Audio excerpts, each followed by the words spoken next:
çok sevirəm, mən onu gül gecəsi biləm. Biləm acıyla bu dərdimə tanrı, odur bu könlümün məndən yarı.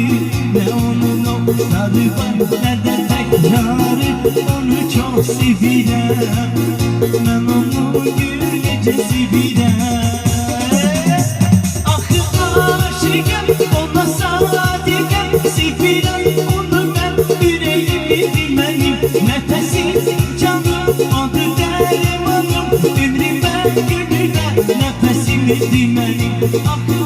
Aşıqəm, ona sadigəm, sevirəm onu mən, ürəyimi bilməyim.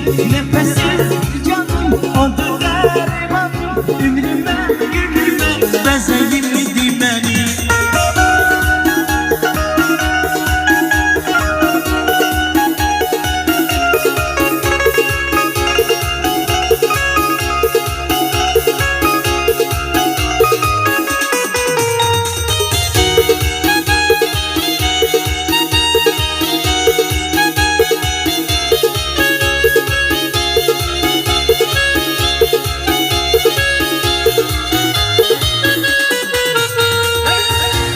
Acıyla bu derdime tanrı, odur bu könlümün erdemi yarı. Ne onun okları var ne de tekrarı, onu çok sevirəm, mən onu gör gecəsi biləm.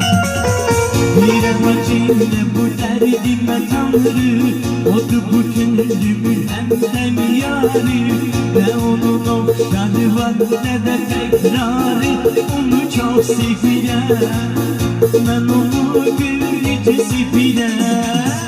Axı aşıqəm, ona sadigəm, sevirəm onu mən, ürəyimi dinməyim. Nəfəsim, canım, odur dərmanım, ömrümə, gönlümə, bəzəyimi dinməyim.